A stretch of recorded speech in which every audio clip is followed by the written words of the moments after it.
going on, family? Happy Wednesday. I hope everybody's doing great midweek during this time, wherever you are, whenever you're watching. I hope you're doing fantastic. Listen, today you're about to watch a message from our War Room that we entitled Men's Message. Actually talking to what I call King's Men, right? These are some kingly men who are in the body of Christ that's doing phenomenal things. It's three of my favorite brothers, I can say it like that, because that's who they are.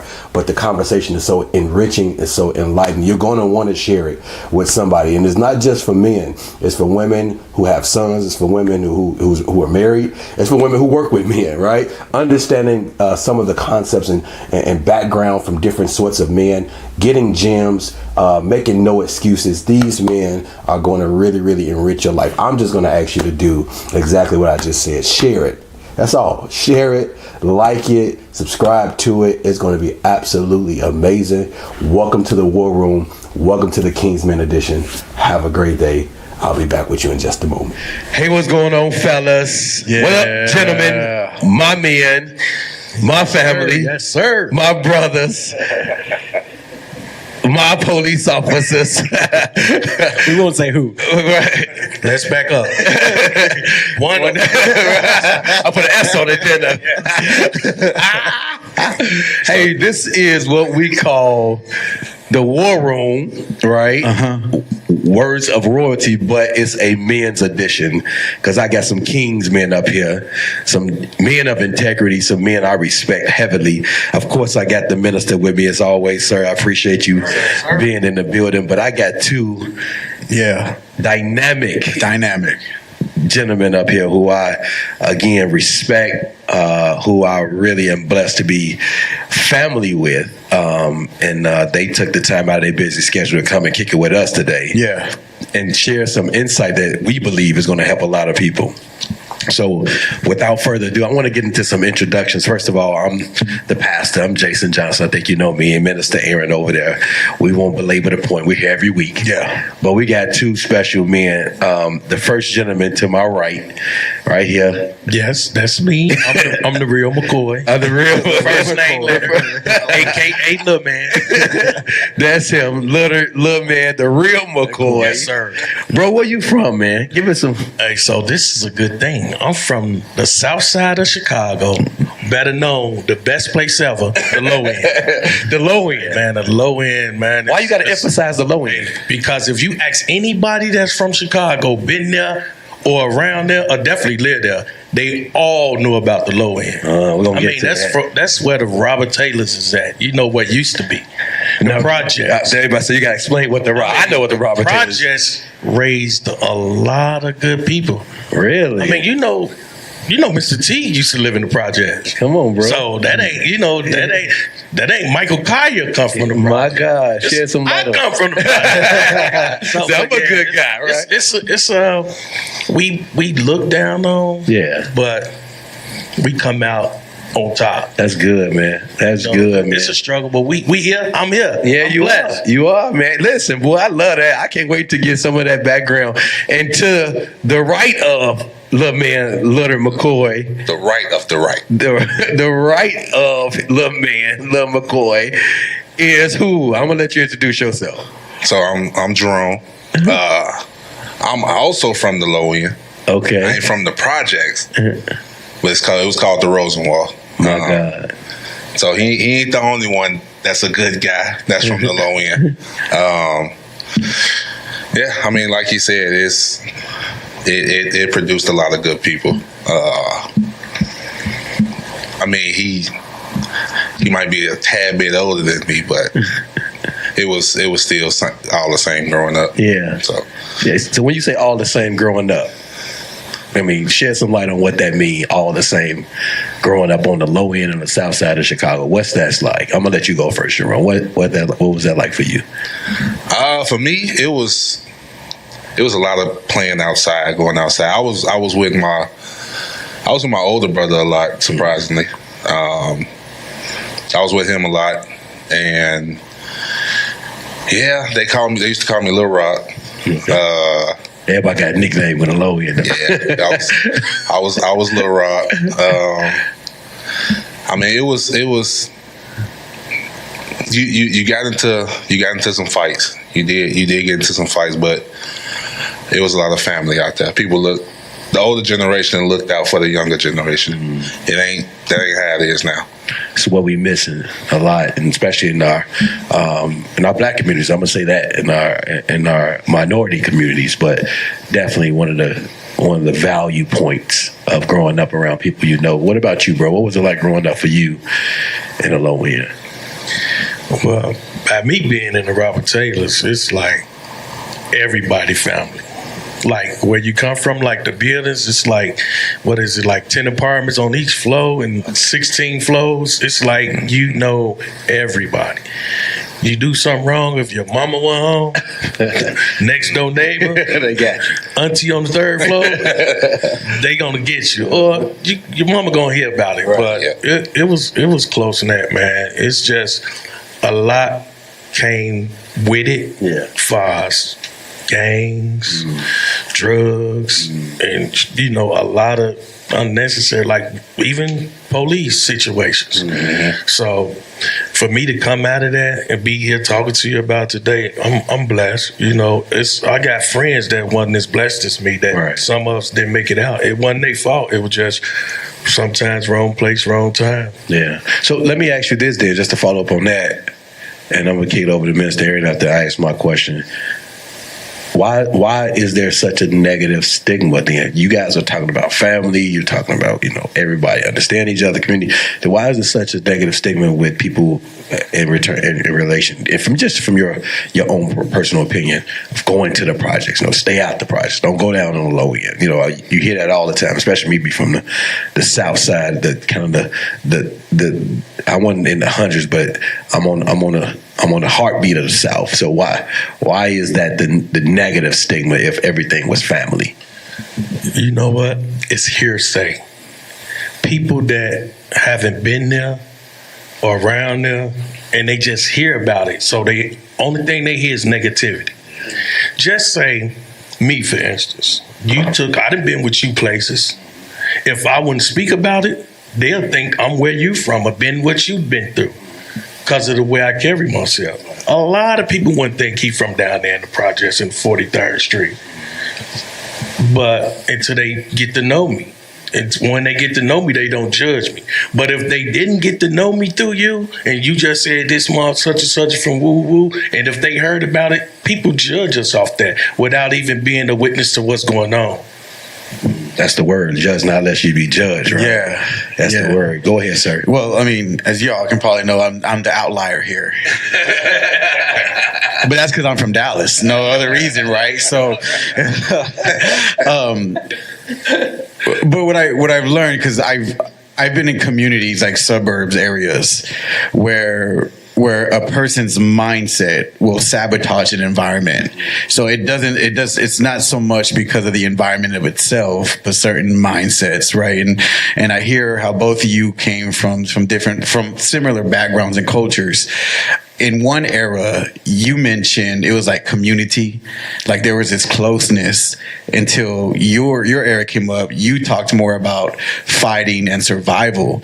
What was I guess in between those, the gap there where it switched from having a close community to now it's like I almost have to fend for myself? And Jerome, you can probably answer that one. I mean, a lot of the people that was around my age, they started looking at the older guys like, they too old. I can do what they do. I can take over. Respect. Yeah, I can run the same corner or block the way you run it or better. And so I think that's where the chaos came in. What did you see from the back end of that, seeing that younger generation start to come in, and how did it change? Like what changes? Like were they doing that? It was like, yo, that's... See, one thing about my era, I come up and change the command. You ain't going past me to get to somebody else. You got to go through me to through this person. I got to go through somebody. I come up with change of command. So during my time, it wasn't a whole lot of disrespect with the guys under us because we had rules, we had regulations. Like you going to school. And you not finna hang out with us. You know what I'm saying? It was mandatory certain people go to school. So it's different files with me because I got into an organization. You know what I'm saying? So you had to play by the rules back then. Fighting, yeah, we'll get into it, but we couldn't fight the same thing. The same person that was in my organization. We had rules for things. You know what I'm saying? You got to go, in order to me and him to get into it, we got to go to certain people and explain this situation and be like, hey, this brother was disrespectful, this brother woo-woo, and we got to get authorization to go in the room, close the door, and fight it out. But in certain cases, if he was disrespectful and I was, in leadership shoes, I'm going to just give him a violation. So, it wasn't like that coming up for me. It was really different. But you know what's interesting, and I'm not by any means comparing, well, let me not say this. I'm not by any means saying that the kingdom is a game, right? But what I am going to say is I can see clearly, based off what you just said, why Jesus didn't pick people from the church, why he picked people from the world to follow him, for the simple fact of the understanding. Because I'm thinking in my Bible and I'm thinking through, like, he only said two people had great faith. A woman who was a Canaanite woman, and she had great faith because she wasn't supposed to get the blessing. He called her a dog. She took that. And she said, I can be a dog, but just give me the crumbs and fall from the master's table. He's like, you got great faith. But then there's another guy he said had great faith. This other guy was a chief in the Roman government. He was a general. He was a centurion, meaning he had people up under him. And Jesus was going to go to his house and heal his servant. And the man sent his, I guess in that translation, he sent some of his lower comrades to Jesus. Say, hey, you ain't got to come to my house. This is what he says. I respect you so much because I understand hierarchy. I understand. I'm asking you for something. In the same way I would ask somebody up under me for something, they would do it because of my word. The same way I'm asking you to heal somebody, your word itself would heal that person because of chain of command. You see what I'm saying? That's biblical. Like, that's in the Bible. And what you just explained, I think, sometimes is really lost, not just inside of communities, but even in the church. Like, I think we've gotten away from understanding the command of Christ. Like, it ain't the fact that he's trying to be a gang lord, a gang leader, but he is a Lord. He is, yeah. He is a Lord. I ain't calling him Vice Lord, right? He is Lord of Lords. That's right. But he is a Lord, though. And to that point, bro, though, understanding that commandment, a lot of the respect, Jerome, a lot of the honor. You talk about give honor to where honor is due. I think sometimes that's missed. So here's my question then, therefore, because I'm thinking about now how, the landscape has changed from your time, even from our time, from my time, from your time, it's changed. And now, the respect level is almost at the window, and it's not just in the streets, it's also evident in the church. What do you think? And I'm going to let, probably either one of you guys jump in. What do you think, is necessary to kind of regain, if anything? And I know it's a tough question, but to even try to get back that kind of, and I'm not talking about the game, I'm talking about the level of respect. What do you think is necessary to kind of regain the respect that we've lost for our mothers, for our elders? Because like you said, growing up, bro, you had to take care of mama and them. You have to take care of your elderly. Now we're robbing the elderly. And I'm saying we as a general community, like there's more crime in places there shouldn't be. We're going in schools, and not necessarily us, but going to school shooting kids. Like, we don't do those things right back then. We can walk to school. So what do you guys think? And Jerome, especially you being where you are, we ain't got to that yet, but kind of regaining that respect, that honor level. Man, it all started at home. That's good. It starts at the house. Mama, daddy, sister, uncle, brother. Like, me growing up, it wasn't just my mama raising me. My sister disciplined us too. Not her husband, right? I mean, not her wife. I'm sorry, not his wife. Absolutely his wife. Yeah, I'm gonna have to pray for him. I don't know what's happening. Do not cut that up. Absolutely his wife. She got on me and my little brother. but that was what had to be done to keep us, in line. And look how he turned out. But for me, it starts at home. That's like if mama or daddy ain't doing what they supposed to do, and they letting their kid run wild, I mean, what you think gonna happen? I'm hold on, right before you answer, I'm gonna touch this, but don't go too deep. You being in law enforcement, how many domestic house calls you get? And I asked that because you said it's starting the house. What are you seeing in the house right now, just off the top? How much time we got? Without going too deep. Right. On the surface level, Yeah. if I pull up to a house, that's typically when I pull up to those houses for a disturbance, the outside looks chaotic. It's trash all in the yard, multiple vehicles. Sometimes the door be all banged up. And you're not judging, you're just giving a description. I'm just paying attention to my surroundings. And when they finally open up the door, it looks even worse in the inside. Again, trash everywhere. It's I don't know, man. It's just hectic. It's like it's chaotic. And to live in a project, you're saying that our outside or our inside wasn't a reflection outside. Like you had to clean up, even though you live in a project. You had to keep it. Yeah, absolutely. I mean, mama called, hey, take that chicken out the freezer, wash the dishes. Yeah, like clean the house, clean them. It had to be in order. That's because, hey, mama set the ground rules. Yeah, and our other mama had followed up on it. Right. So that's good. Yeah, if it ain't starting in the house, then honestly, right now, from what I can see, like all hope is kind of lost. That's good. What about you, bro? You got a slightly different answer. You agree with that? Respect, gain it back. Oh yeah, but man, it's according to my point. Yeah. Like in households, it's according to how they was raised, what they saw. You do what you seen done. That's good. Like, say for instance, if somebody, a kid, 14, 12, 9, whatever, if he was raised seeing his mother getting jumped on by his father. So when he gets 16 to get a girlfriend, as soon as she get out of pocket, what you think he gonna do? He gonna do what he saw. He figured that's the right way to discipline. You get what I'm saying? Yeah, but it's good. not. As far as the young guys out here, I feel people just don't reach them.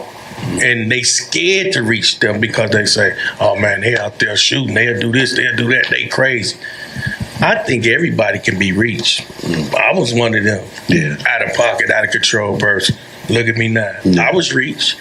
No matter it's through the man upstairs, Right. or through the girl next door. That's good. But it can be done.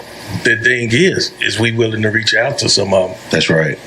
That's right. But you hit on something real quick. You said they do what they see. They're a product pretty much of their environment. And it's not, and I know we kind of grew up in an environment, do as I say, not as I do. But regardless of that, you do typically what you see.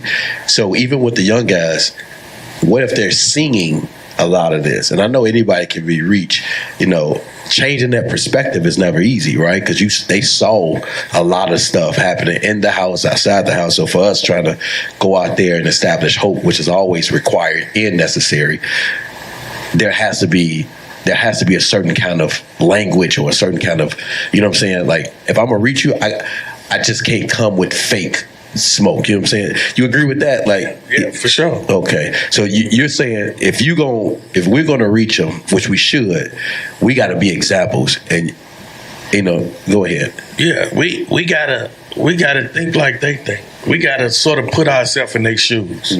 First of all, we gotta listen to them. That's right. Because we don't. Yeah. Because we figure we know it all. We've been there, we done that. But their time is different. Yeah. Our time was different. That's we right. had rules and regulations. They just out here now. Ain't nobody guiding them. Ain't nobody leading them. So they leading themselves. And that's the blind leading the blind. Boy, you in the word, boy.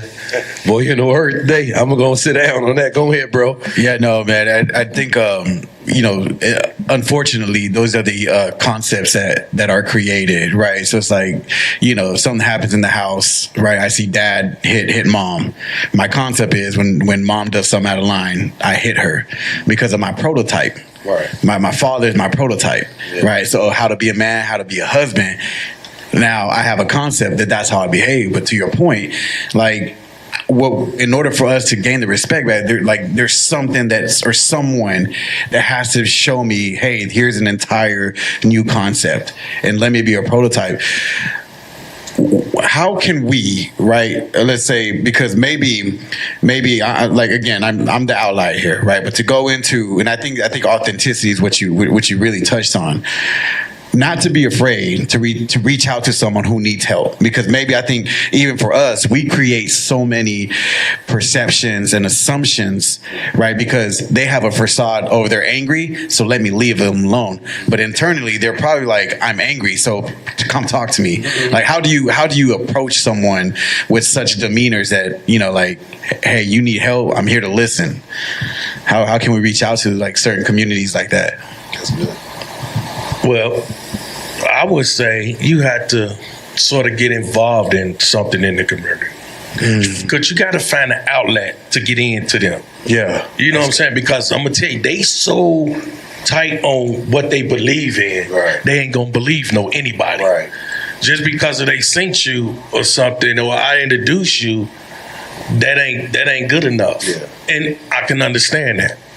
So they got to see you come in and do something positive, not just once, but constantly. You got to open up a door for trust. Yeah. Because for one, they trust no one. That's right. And you can't fault them for that, because they ain't nobody ever did nothing positive to show them something different. Like what you said, have a outlet.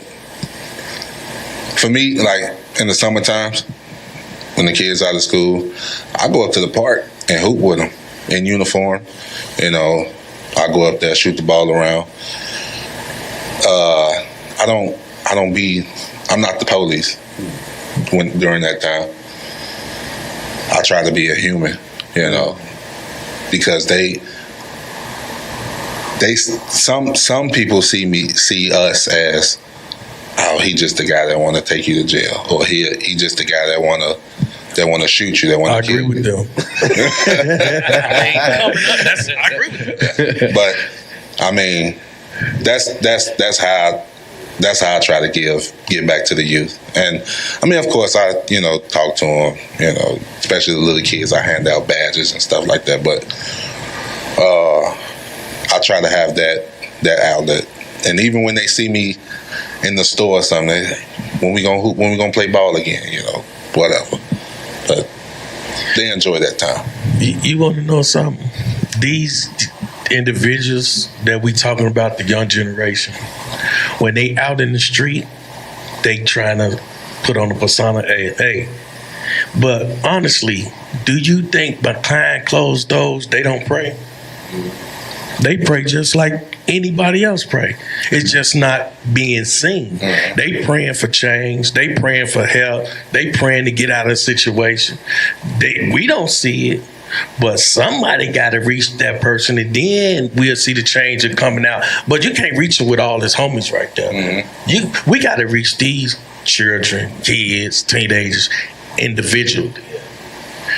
By him being a part of that, if we can reach one, it's just like they say, apples and this. And if we reach one and we put them in there, like if you take a poison a roach and put them in there with the family, you're going to kill them all. Yeah. If you poison them with goodness and put them back in there, he going to reach somebody else. Yeah.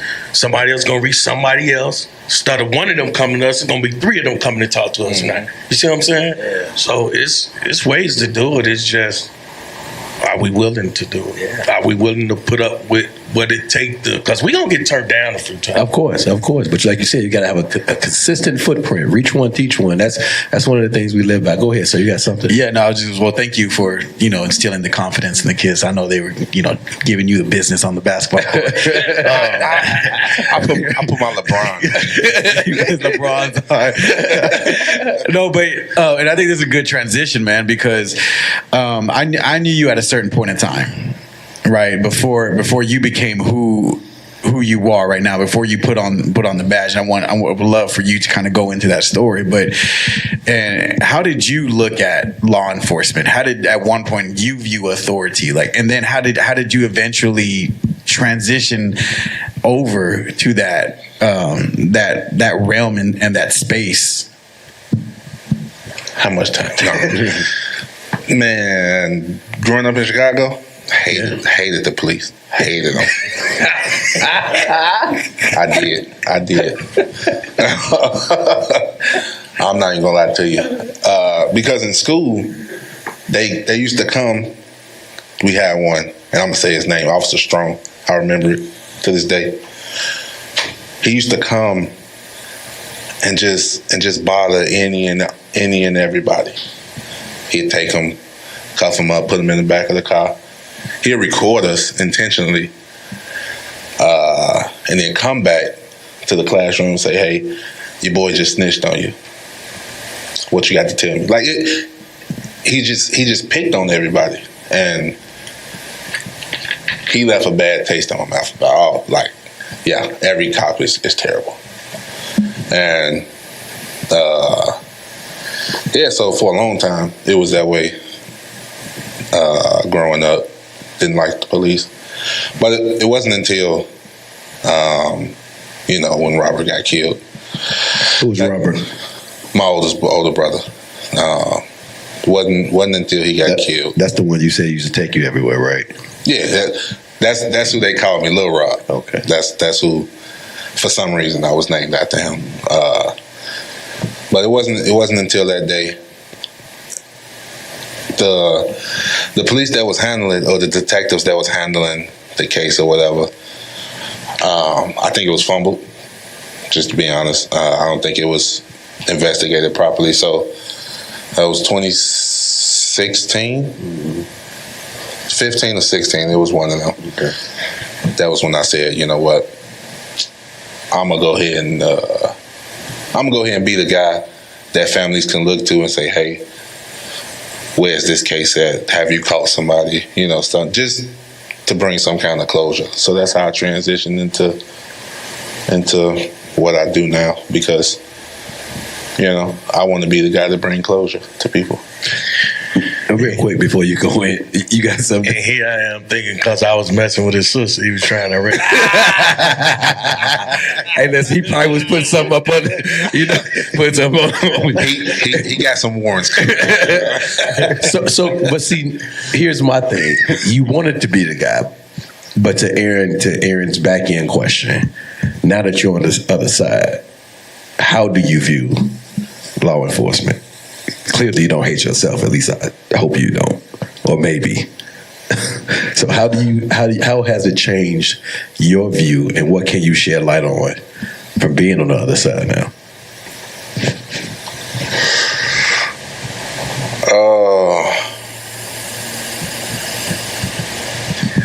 A cop is a cop. There you answer it. I will say, from when I was in school to now, policing is totally different, 100% different. And that's because of all of the exposure. Yeah, I would call it, because it's not as if it just happened. It's exposure, right? Now, do you have bad seeds? Absolutely, it's bad seeds in every job. That's right. But it's those seeds that make the good seeds look bad.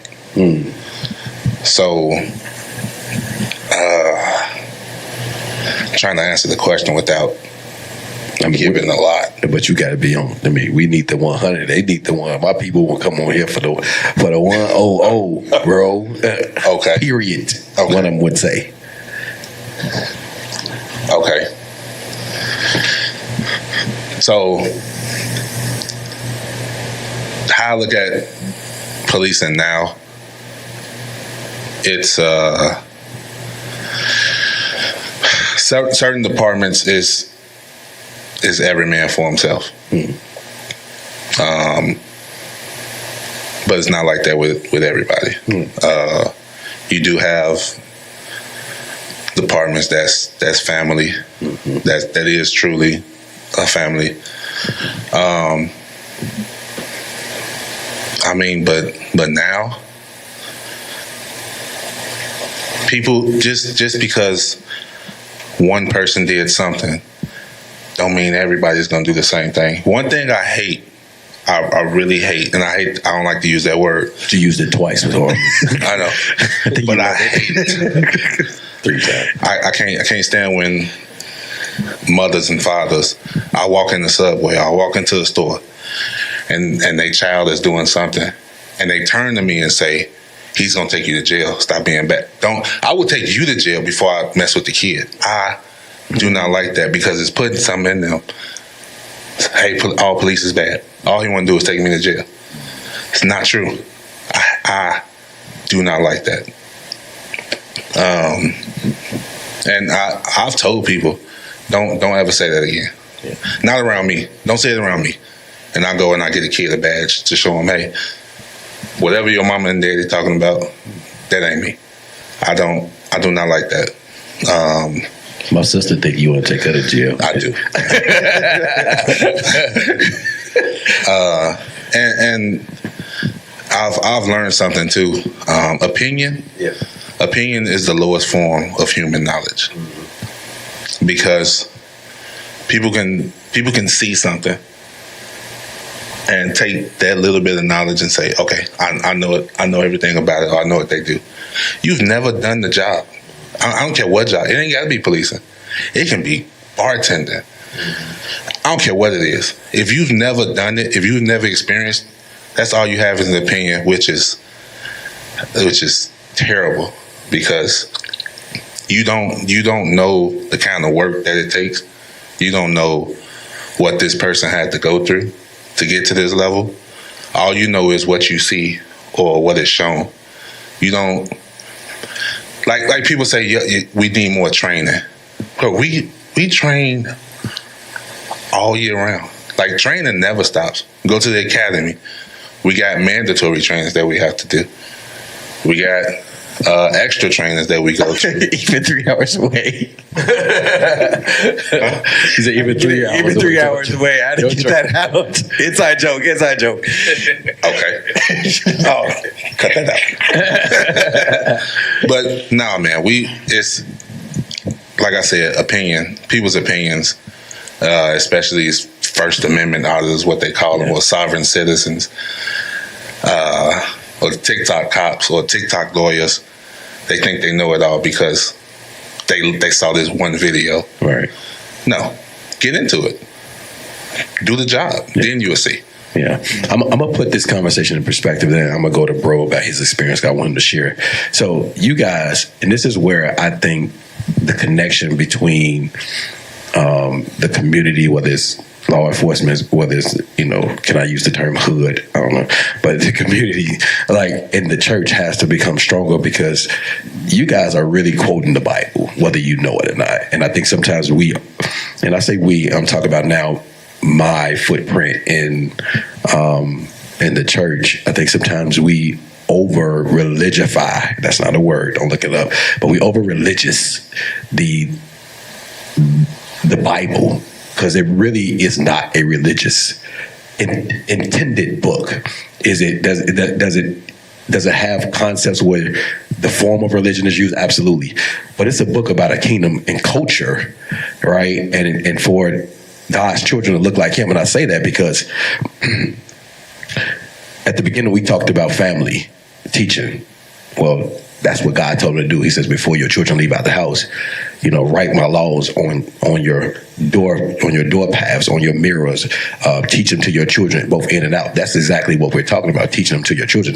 Bro talked about footprint in the community. What Jesus said: go into all the world.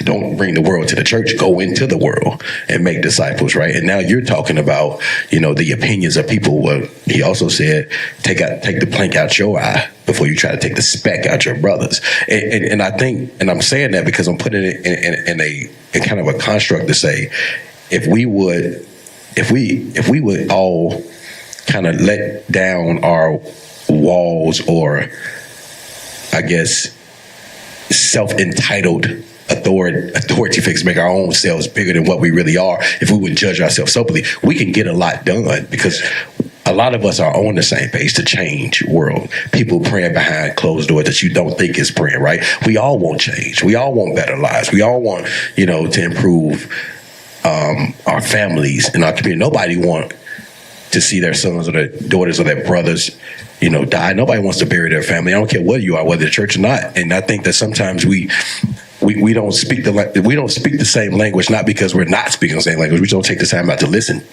to each other. And if we did, we'll understand that we actually have more in common than we do more apart.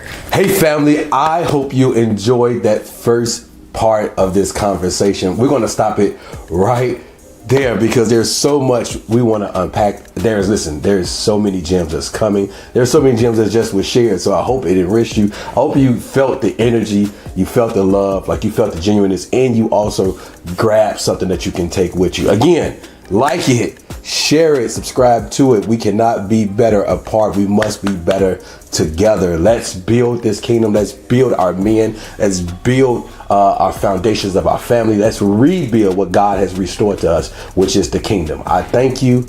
We love you here at KE. Have a blessed Wednesday. See you next week.